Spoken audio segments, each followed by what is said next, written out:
Hey, shalom, shalom. This is the brother Lahab, back with another in transit, through the spirit. And first and foremost, before I get started, I want to thank Bahasham, Yahawashi, for putting the spirit on me to push the button.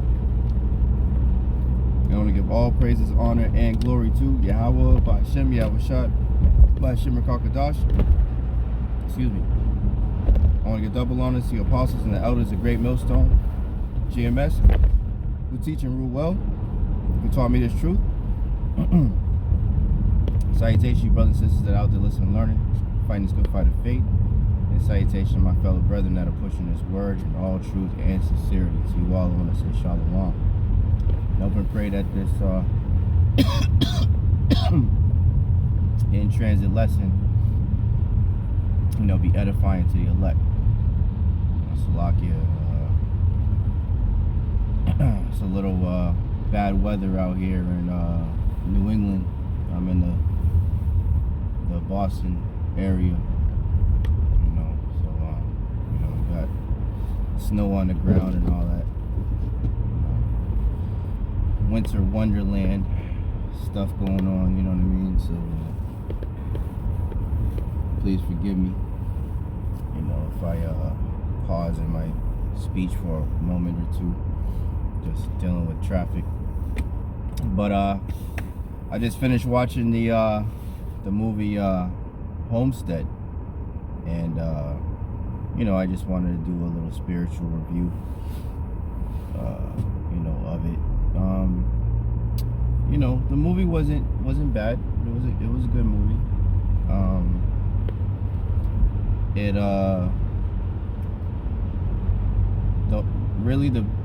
The movie reminded me a lot of 2nd Ezra, the 15th and 16th chapter a lot.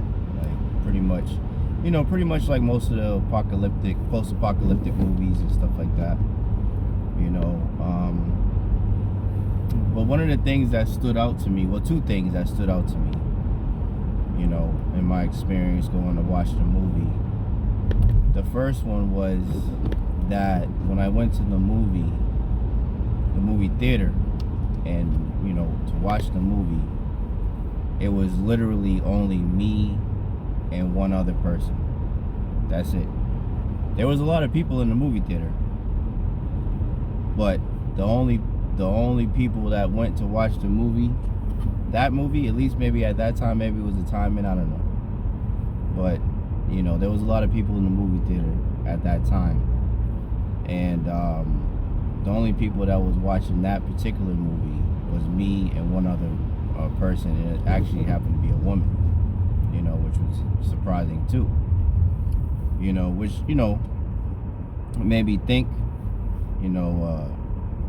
a prudent man foreseeth the evil and hideth himself, but the simple passeth on and are punished. So there was a plethora of simpletons, as there is everywhere, especially here in Babylon, that were, wiggling around. Like the elder Yahawah says, just NPCs, man. Like the brother Malak says, just non-playable characters, just going around, going about their business, don't got no purpose in life, just existing. You know what I'm saying? So there's a bunch of those people around, have no fucking clue what the hell's going on, So they're going about their regular 1-2, and wasn't paying attention to these different things that Esau is putting out, to the masses, man. Because they're pretty much putting it out there to let everybody know that this is what they plan to do, and this is what they're doing, and Salakia.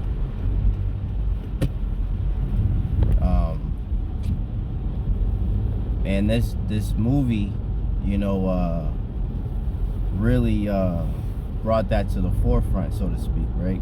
So a little bit of a spoiler alert. I don't want to say too much about the movie because I want, you brothers and your few sincere sisters to go and watch it you know, because it was a pretty good movie.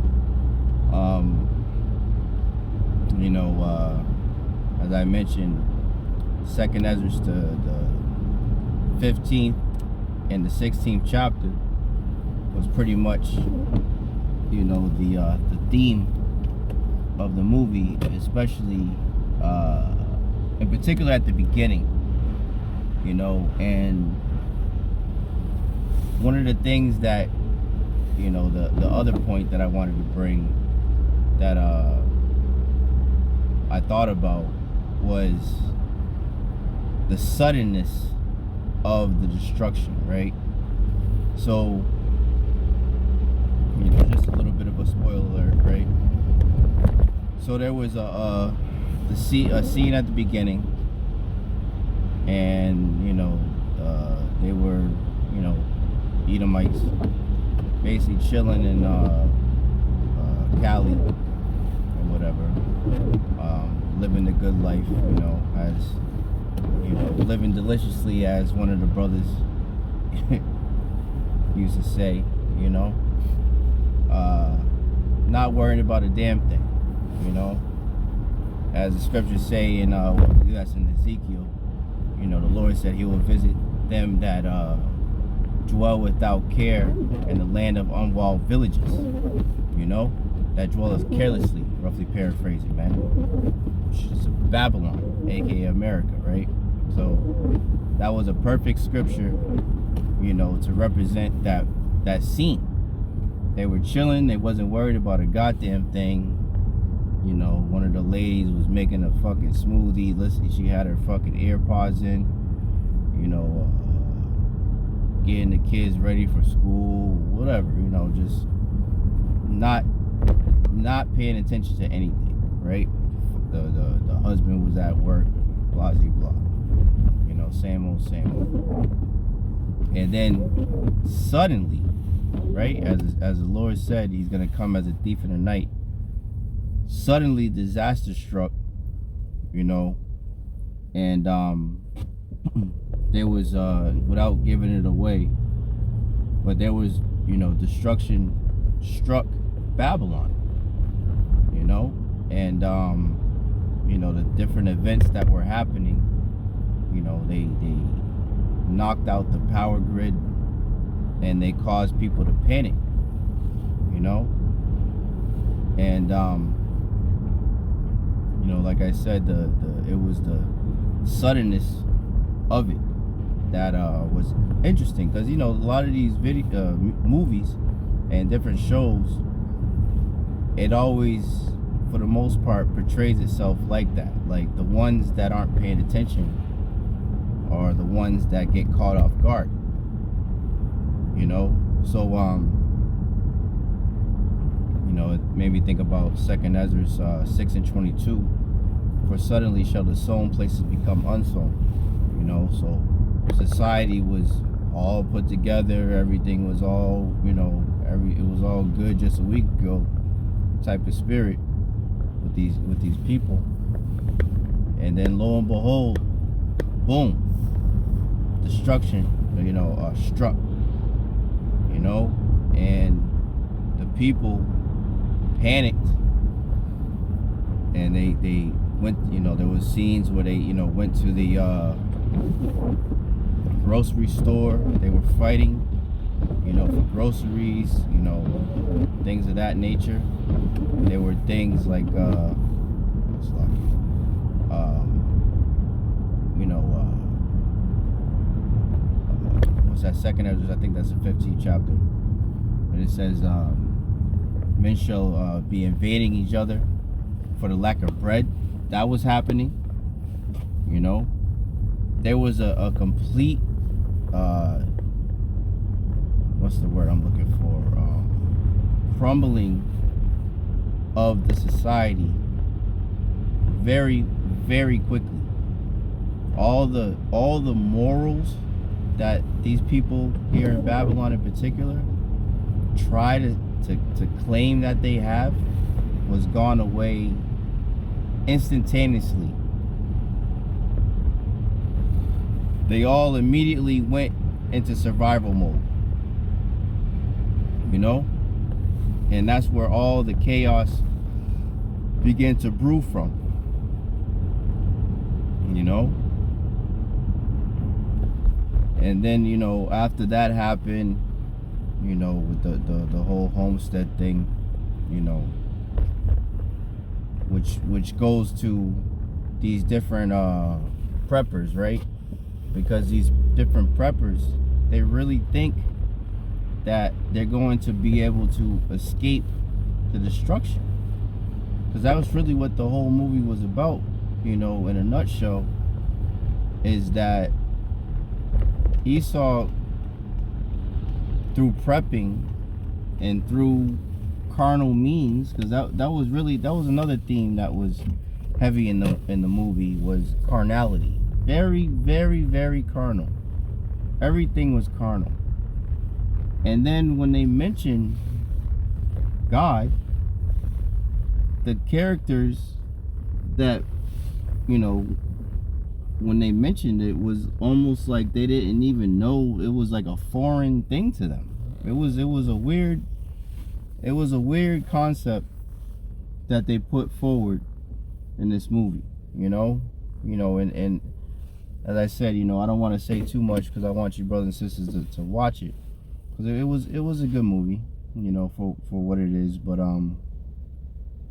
very heavy on the carnality. You know, there was a scene where the some Edomite that was on the radio was speaking about inflation, and you know, it was a lot of things that were actually prevalent to right now that was mentioned in that movie, like things that are happening at this moment, you know, that were mentioned in that movie, you know what I'm saying? Things about Russia and so on and so forth, you know what I'm saying?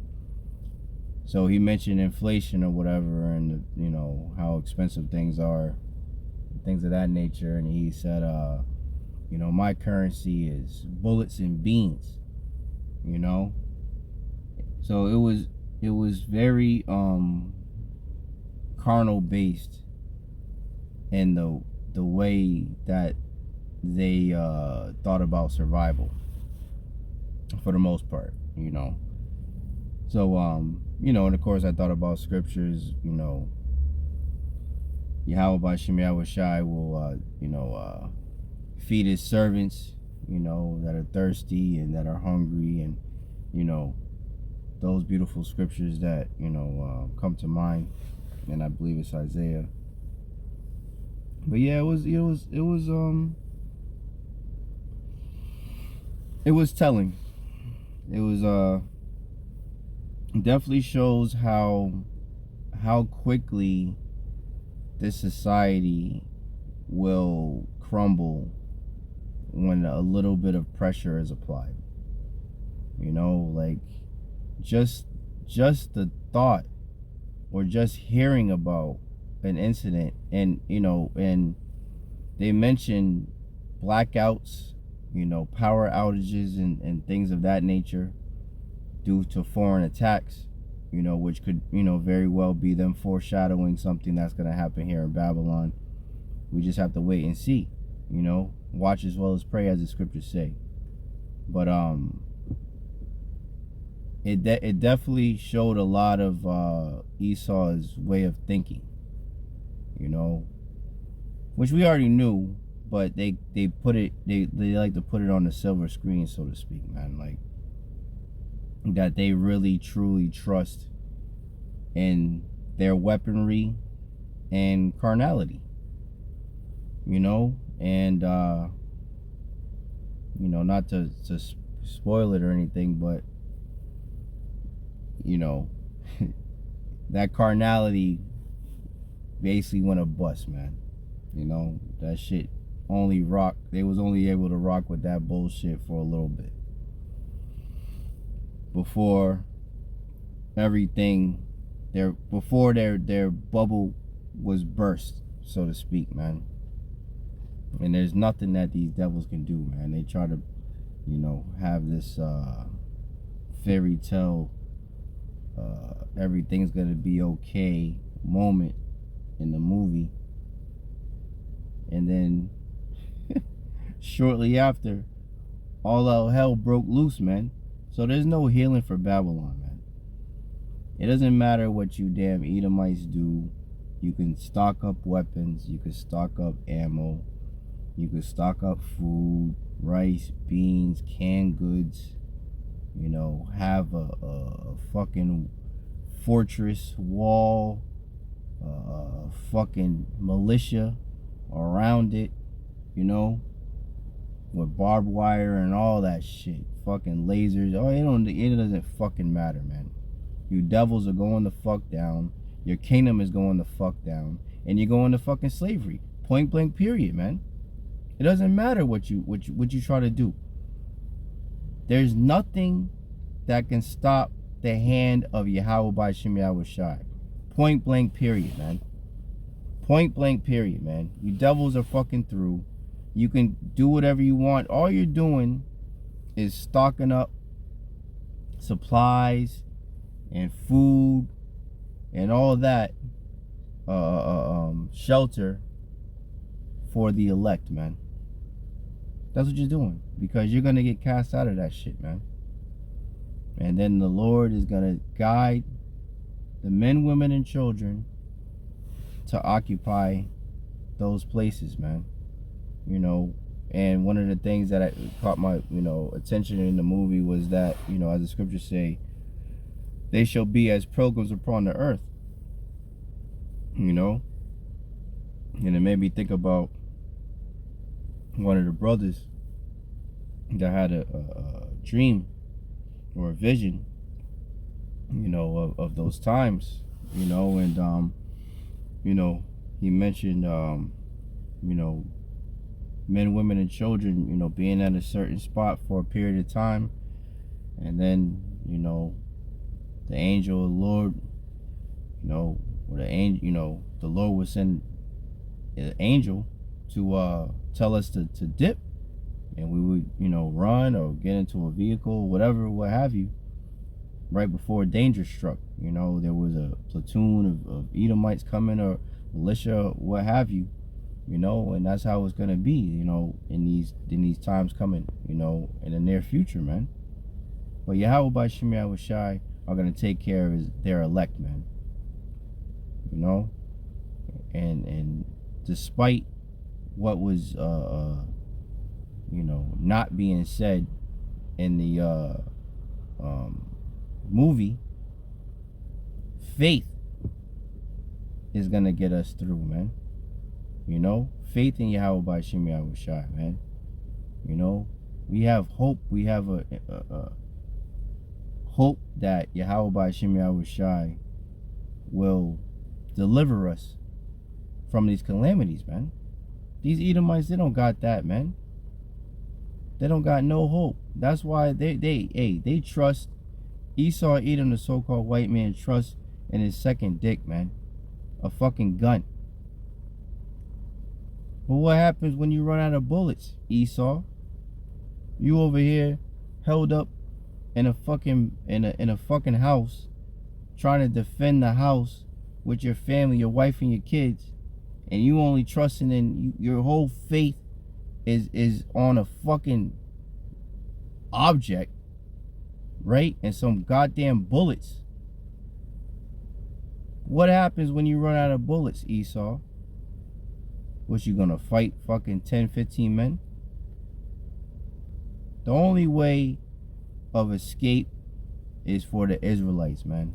You so-called blacks, Latinos, and Native Americans and our fellow brethren that may look like the heathen, even Esau, our people will come even looking like so-called white people, and the other heathen nations, right? They'll come looking like them, but according to their fathers, who their fathers are, right? If their father is of the nation of Israel, that makes them Israelites, man. Point blank period, man.